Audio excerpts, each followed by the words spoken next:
টিং টিঙে করলা গাছ। দেখছো কোন দিক দিয়ে উঠেছে, উঠে এদিক দিয়ে উঠে এই যে এই দিক দিয়ে গেছে, খানিক এই দিক দিয়ে গেছে, তারপরে গেছে এদিক দিয়ে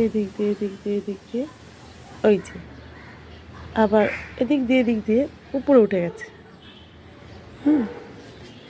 করলা 2-3টে খেয়েছি, মোটামুটি এরম সাইজের হয়েছে, খারাপ না।